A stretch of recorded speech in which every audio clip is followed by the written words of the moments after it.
नमस्कार, मैं पूनम प्रजापत विद्या भारती की ऑनलाइन क्लासेस में आप सभी का स्वागत है। तो जैसे कि अपन अपना टॉपिक डिस्कस कर रहे थे, पीछे के वीडियो में आपने पढ़ा था संकुलन क्षमता की परिभाषा, उसके अंदर उपसय संयोजक संख्या क्या होती है, फिर संकुलन क्षमता का यदि 1 नंबर का क्वेश्चन आता है तो उसे आप कैसे पुट आउट कर सकते हैं, डायरेक्टली उसकी वैल्यूज़ को अपन ने डिफाइन किया था। अब आगे आज के वीडियो में अपन अगला जो टॉपिक है वो डिस्कस करेंगे आपके संकुलन क्षमता को डेरिवेशन के रूप में, यानी कि आपकी बीसीसी, एफसीसी और सरल घन में किस तरह से अपन संकुलन क्षमता ज्ञात कर सकते हैं। सरल घनीय संरचना में संकुलन क्षमता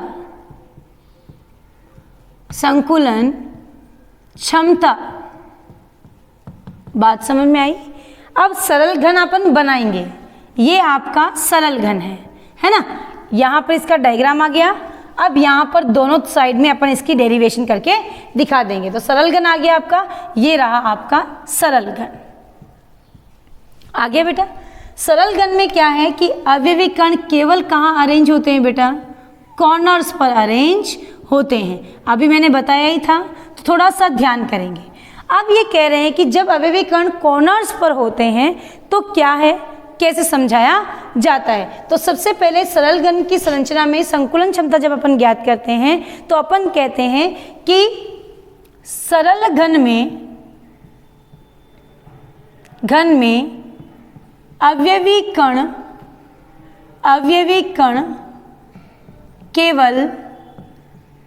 केवल कोनों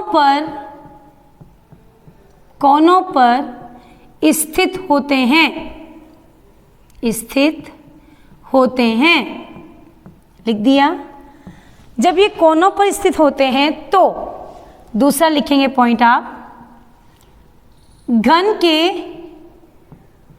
कोनों पर स्थित अवयवी कण के गोले एक दूसरे को स्पर्श करते हैं। क्या करते हैं? स्पर्श करते हैं। कैसे?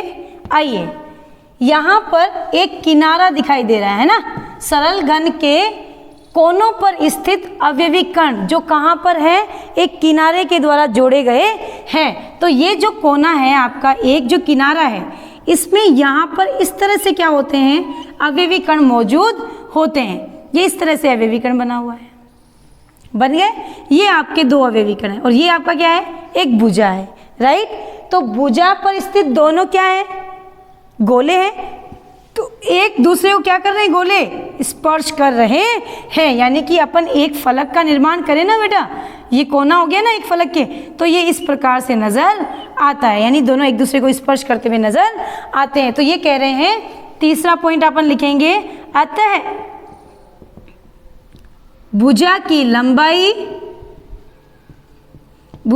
लंबाई यानी किनारा, मैं ये सब बातें बता चुकी हूं। किनारा किसे कहते हैं?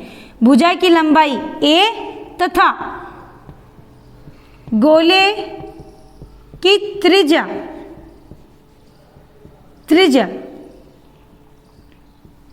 r में संबंध। क्या संबंध होगा? आप देखिए, अपने पास ये एक किनारा है, इसकी लंबाई को अपन क्या मान रहे हैं बेटा? a मान रहे हैं। और यहाँ पर क्या है? 2 गोले हैं, तो इसकी त्रिज्या r, ये भी r, तो ये कितनी हो गई टोटल? 2r। यानी एक बराबर क्या हो गया बेटा? a बराबर 2r। बात समझ में आ गई होगी। अब अपन आगे चलते हैं। अब लिखते हैं संकुलन क्षमता का फॉर्मूला, कि संकुलन क्षमता का फॉर्मूला क्या होता है। तो अपन लिखेंगे संकुलन क्षमता बराबर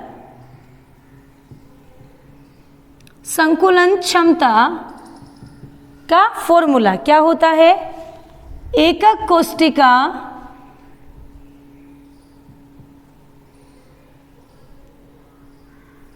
एकक कोष्ठिका में उपस्थित अवयवी कणों की संख्या, अवयवी कणों की संख्या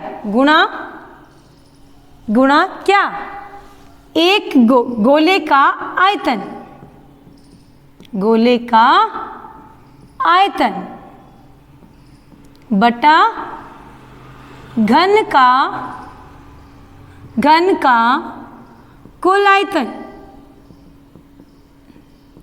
गुणा क्या लिखेंगे 100, क्योंकि संकुलन क्षमता किस में आ रही है, प्रतिशत में आ रही है। बात समझ में आ गई।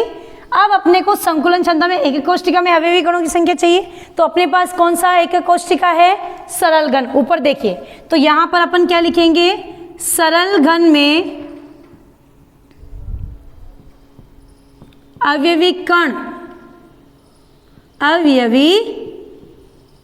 कणों की संख्या कितनी होती है, 1। फिर गोले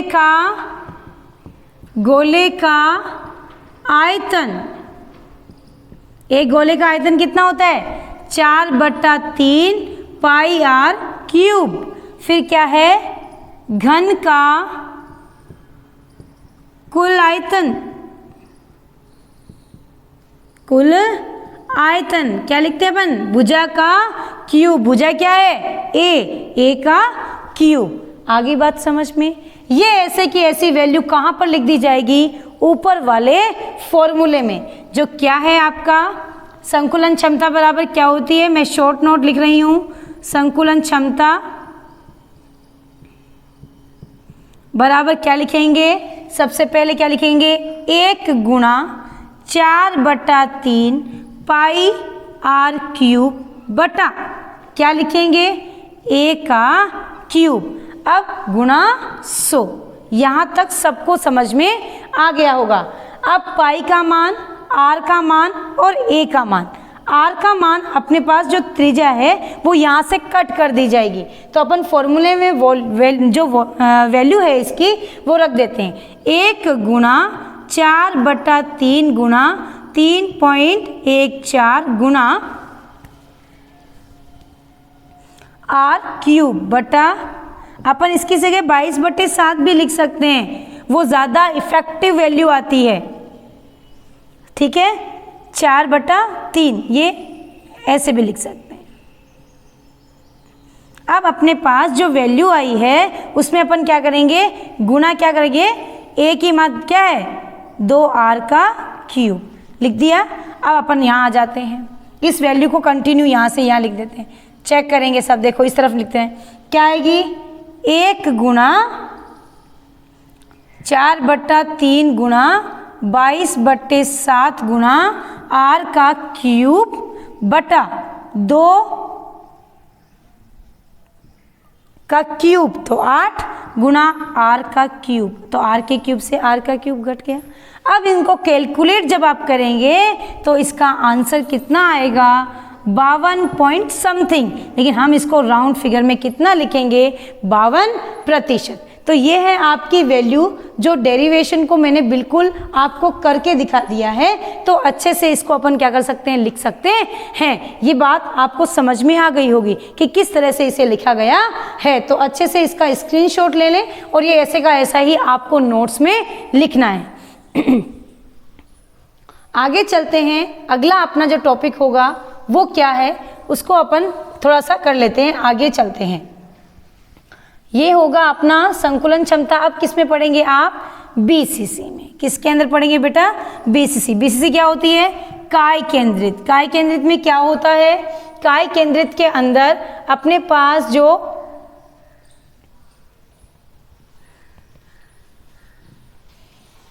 काय केंद्रित के अंदर अपने पास जो वैल्यूज लिखी गई हैं, इसको रूबरू ऐसे ही रहने देते हैं ताकि अपन अच्छे से जल्दी से इसको कंप्लीट कर सकें।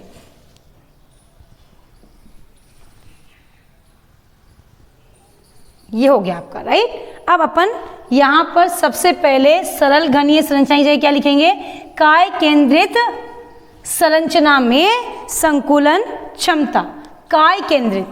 सेकंड जो आता है क्या आता है, काय केंद्रित यानी बॉडी सेंटर्ड, राइट।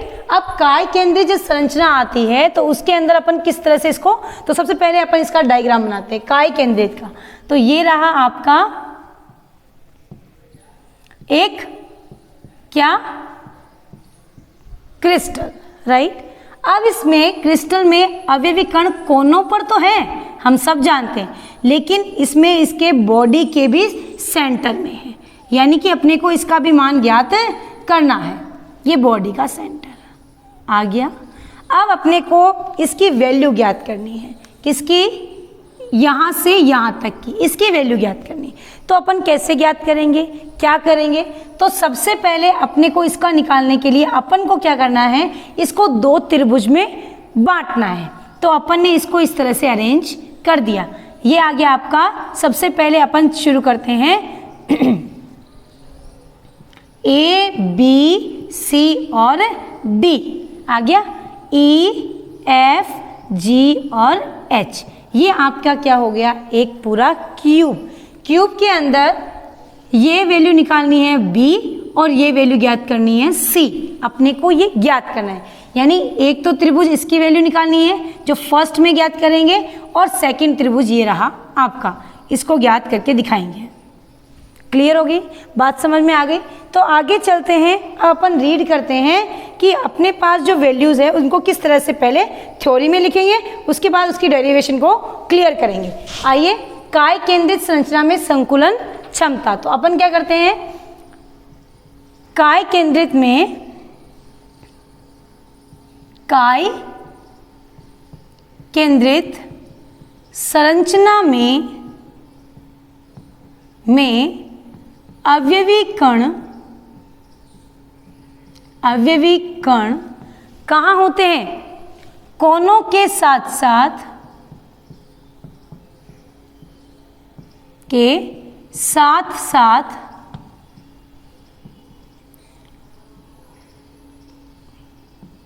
किसके, बॉडी के, यानी काय क्रिस्टल के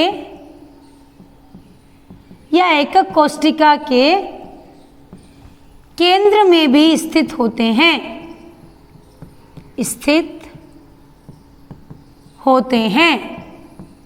राइट। हो गया। ये इसमें क्या होते हैं, काय केंद्रित घन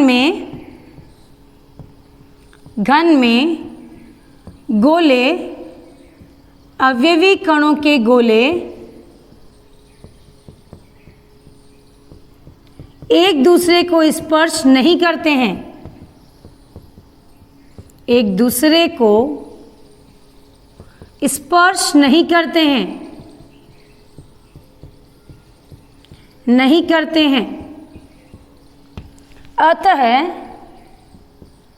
अतः क्या करना है अब अपने को, अब अपने को एक संबंध बताना है, किसके अंदर, अतः भुजा की लंबाई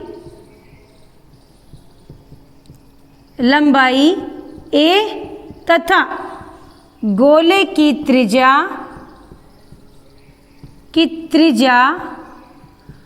r में संबंध, राइट। अपन इसको यहाँ से इरेज कर देते हैं, क्योंकि इसको इरेज करना जरूरी है, क्योंकि अपन इसको कंटिन्यू करेंगे। यहाँ से चलते हैं आगे, त्रिज्या में संबंध। तो ये संबंध कैसे निकालेंगे, तो सबसे पहले अपन क्या लेंगे, त्रिभुज नंबर 1 जो आपको दिखाया गया है, राइट। तभी अपन इसकी वैल्यू ज्ञात कर सकते हैं, वरना इसकी वैल्यू कैसे ज्ञात करेंगे, क्योंकि ये तो क्या है आपकी भुजा A, ये भी भुजा क्या है A, लेकिन ये भुजा A नहीं है, ये क्या है, एक डायगोनल है। क्या है, एक जो फेस का डायगोनल होता है, राइट, एक फलक का डायगोनल है, एक विकर्ण है, जिसकी वैल्यू को आपको ज्ञात करना है। तो सबसे पहले त्रिभुज कौन सा लेंगे आप, तो सबसे पहले त्रिभुज कौन सा बेटा, EFD से कर्ण स्क्वायर बराबर आधार स्क्वायर प्लस लंब स्क्वायर, ठीक है। कर्ण स्क्वायर, कर्ण क्या आपके पास ईडी, ईडी स्क्वायर बराबर क्या लिखेंगे आप, F D square plus E F square लिख दिया। इसमें क्या लिखेंगे, बी का स्क्वायर बराबर ए का स्क्वायर प्लस ए का स्क्वायर। कंटिन्यू करते हैं, बी स्क्वायर बराबर क्या गया बेटा, 2a स्क्वायर। बात समझ में आ गई होगी। अपन b बराबर ये भी लिख सकते हैं √2a, पर ये वैल्यू ज़्यादा स्पेसिफिक होती है, जिसे अच्छे से ज्ञात किया जा सकता है। अब अपन लेते हैं अगला अपना दूसरा त्रिभुज। त्रिभुज ये तो 1 हो गया। अब अपना दूसरा त्रिभुज, त्रिभुज 2, जो क्या है आपका त्रिभुज AED के अनुसार, AE और D, सही है। AE और D ये रहा, देखो ध्यान से देख लीजिए, AE और D के अनुसार से चलते हैं। AED में क्या लिखेंगे बेटा अपन, सबसे पहले आधार और वही कर्ण स्क्वायर बराबर आधार स्क्वायर प्लस लंब स्क्वायर लिख दिया। अपने पास कर्ण क्या है बेटा, AE का स्क्वायर बराबर अपने पास क्या है, एक आधार, आधार क्या होगा, AD का स्क्वायर प्लस क्या है बेटा, ED का स्क्वायर लिख दिया।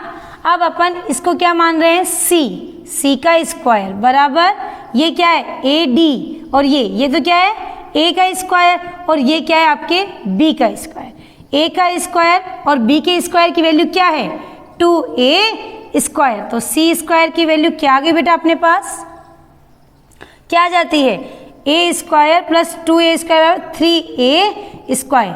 यहाँ पर C बनाएंगे तो क्या आ गया, √3a।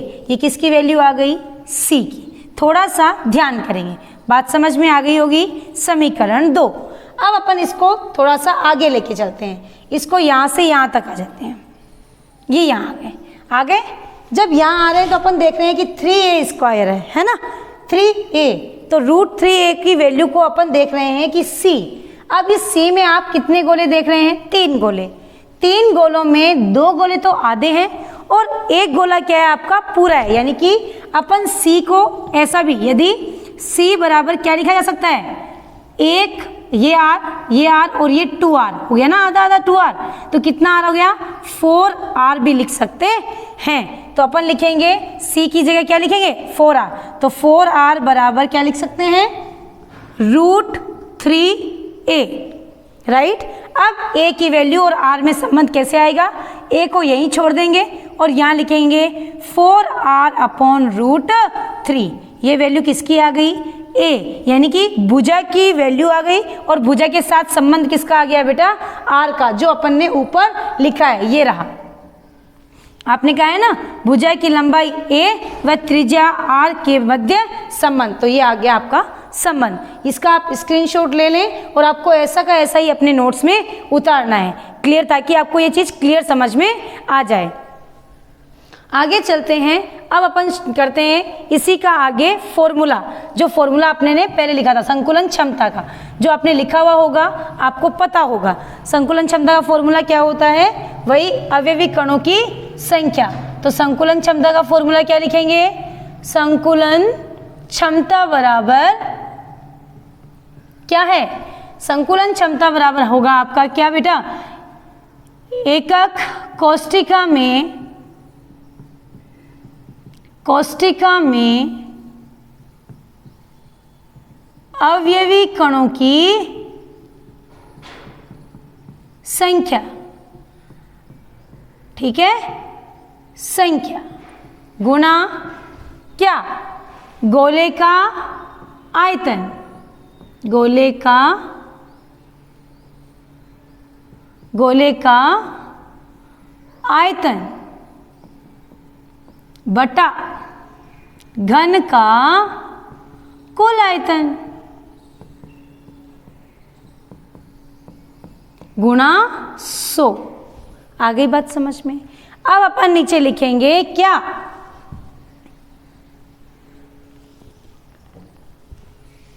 अवयवी कणों की संख्या किसमें बेटा? काय केंद्रित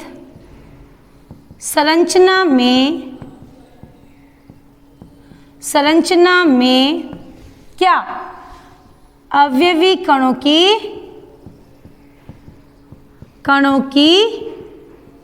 संख्या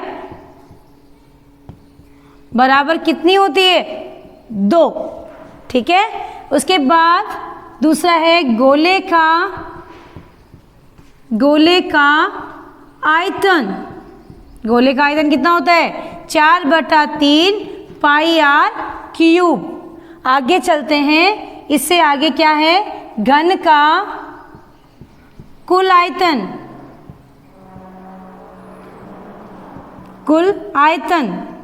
क्या है? ए क्यूब, जिसकी वैल्यू आपने वहां पर निकाल रखी है, वहां पर ए की वैल्यू रख दी जाएगी। क्या ही है आपके पास ए की वैल्यू? 4/r/√3। ये किसकी वैल्यू आई है आपके पास? ए की वैल्यू। तो ये वैल्यूज रख दी। अब इनको कहाँ पर रखेंगे? फॉर्मूले के अंदर। यहाँ से इसको साफ कर देते थे ताकि अपन इस चीज को कंटिन्यू कर सके। फॉर्मूले के अंदर वैल्यूज को पुट आउट करेंगे ताकि अपन उस चीज को समझ सकें। फॉर्मूले में वैल्यूज को रखा तो देखा कि अपने पास 2 गुणा 4/3 इंटू पाई का मान 22/7 गुणा r³ बटे अपने पास ए की वैल्यू कितनी दी गई है? 4r/√3 का क्यूब गुणा 100 लिख दिया। अब अपन आगे चलते हैं। इसकी वैल्यूज़ को अगर अपन चेक करेंगे, इसको यदि अपन निकालते हैं, इसका कैलकुलेशन करते हैं, तो आपकी इसके अंदर वैल्यू आएगी कितने प्रतिशत? 68%। आप इसको ऐसे ही बिल्कुल सॉल्व करके देख लेंगे ताकि आपको ये बात समझ में आ जाए कि ये किस तरह से हुआ है। क्योंकि हम पीछे वाला जो अपन ने संकुलन क्षमता निकाली थी उसके अंदर अपन ने बिल्कुल क्लियरली इसको लिखा था, बिल्कुल काट कर आपको समझाया गया था। अब आप इसे खुद ही कैलकुलेट करेंगे। थर्ड आपका नेक्स्ट लास्ट आता है, क्या है आपका? फलक केंद्रित संरचना में संकुलन क्षमता।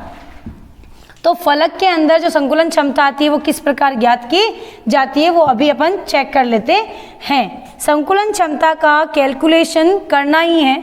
जब अपन कैलकुलेशन करते हैं तो वैल्यूज़ तो होती है कुछ पॉइंट्स में, यानी कि वैल्यू राउंड फिगर में नहीं आती है, लेकिन अपन जो पॉइंट समथिंग आता है उसको अपन राउंड फिगर में मान लेते हैं। तो जैसे कि 51 पॉइंट समथिंग कुछ आया तो अपन ने 52 लिख दिया। तो ऐसा नहीं सोचना कि अपने को तो 52 लिखा है, यहाँ वैल्यूज़ कुछ और आ रही है, कोई दिक्कत नहीं है, वो आ सकती है। कैलकुलेशन अपन राउंड फिगर में जितना लें उतना ईजी हो जाता है। अब आता है फलक केंद्रित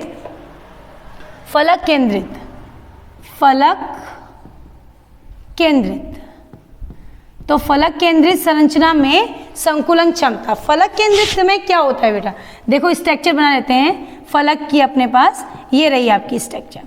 अब अपन फलक की बात करें तो वो तो बॉडी सेंटर था, फलक में ये आपका एक फलक है, ठीक है। अब इसमें अवयवी कणों को चेक करेंगे तो एक डायगोनल इस तरह से बनता है, तो वहां पर भी अवयवी कण एक दूसरे को स्पर्श नहीं करते, यानी कि एक बीच में गोला रह जाता है। तो इसकी अपने को क्या ज्ञात करनी है? संकुलन क्षमता ज्ञात करनी है कि एक फेस के ऊपर कितने अवयवी कण आ सकते हैं। तो सबसे पहले शुरू करते हैं कि फलक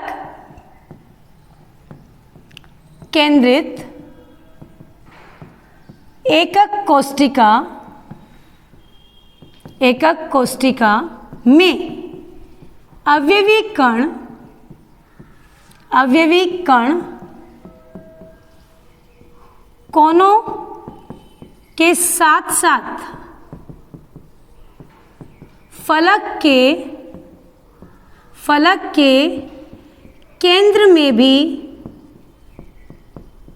में भी उपस्थित होते हैं, राइट। फिर आप लिखेंगे अगला, जब गोले फलक के केंद्र पर उपस्थित हैं तो ये एक दूसरे को स्पर्श नहीं करते हैं, स्पर्श नहीं करते हैं। अतः भुजा की लंबाई ए व क्या गोले की त्रिज्या आर में संबंध। जैसे काय केंद्र में निकाला वैसे ही किस में निकालेंगे, फलक में। तो अपन इसको नोट कर लेते हैं। ये क्या आ गया आपका, ए बी और सी हो गया। इस ए बी सी त्रिभुज को लेकर अपन क्या करेंगे, इस भुजा की लंबाई ए और आर के मध्य क्या निकालेंगे बेटा, संबंध निकालेंगे। तो सबसे पहले क्या लिखेंगे, त्रिभुज ए बी व सी से कर्ण स्क्वायर बराबर आधार स्क्वायर प्लस लंब स्क्वायर, क्योंकि अपने को ये डायगोनल की वैल्यू चाहिए ना, तो इसलिए अपन क्या लगाएंगे, कर्ण स्क्वायर बराबर आधार स्क्वायर प्लस लंब स्क्वायर। कर्ण क्या है आपके पास, ए बी का स्क्वायर, राइट। आधार क्या है आपका, ए सी का स्क्वायर प्लस बी सी का स्क्वायर। अब ए बी जो आपका है उसे अपन क्या मान लेते हैं, बी मान लेते हैं। यहाँ से यू निकाल कर दिखा रही ताकि आपको क्लियर दिखाई दे। ये तो आपका किनारा है जिसे आप ए कहते हैं, ये भी आपका किनारा है जिसे आप क्या कहते हैं, ए कहते हैं। तो अपन क्या लिखेंगे यहाँ पर, बी स्क्वायर बराबर ए स्क्वायर प्लस ए स्क्वायर। क्या आ गया, 2a स्क्वायर।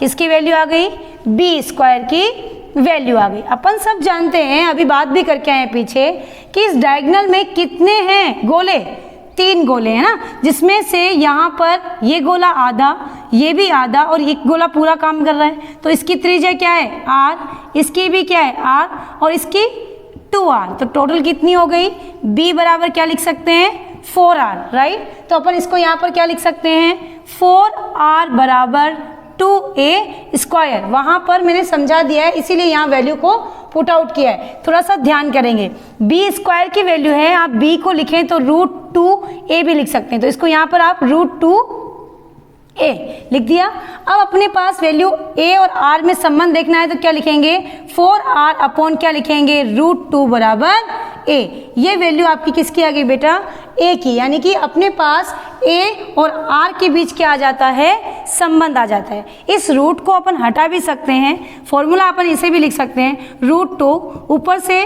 नीचे दोनों तरफ √2 को गुणा करेंगे तो वैल्यू आ जाती है आपकी 4r इंटू √2 अपॉन 2 से 4 कट गया, 2 टाइम्स, तो अपने पास वैल्यू आ जाती है 2√2r। अपन ये भी संबंध किसके अंदर दिखा सकते हैं, a के साथ दिखा सकते हैं। तो ये वैल्यूज किसके साथ संबंध बता रही है, आपकी भुजा की लंबाई a व गोले की त्रिज्या r के साथ क्या बता रही है, संबंध बता रही है। अब अपन इसी को संकुलन क्षमता के फॉर्मूले में रखते हैं। तो संकुलन क्षमता के फॉर्मूले में आप खुद रखेंगे, रख करके उसकी वैल्यू को खुद निकालेंगे और चेक करेंगे कि आपके पास जो इसकी वैल्यू है वो कितने प्रतिशत आती है, 74% आती है या नहीं आती है। तो आप कमेंट में लिखेंगे कि आ रही है, नहीं तो आप चेक करेंगे। नेक्स्ट वीडियो में डिस्कस करूंगी कि ये क्यों नहीं आ रही है, कहाँ आपने गलती की है, ठीक है।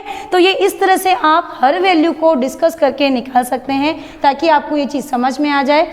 अच्छे से इनके नोट्स भी बनाइए, मैंने पूरा थ्योरी में बोर्ड पे लिखा हुआ है, तो स्क्रीनशॉट लेके नोट्स साथ ही साथ बनाते रहेंगे। Thank you.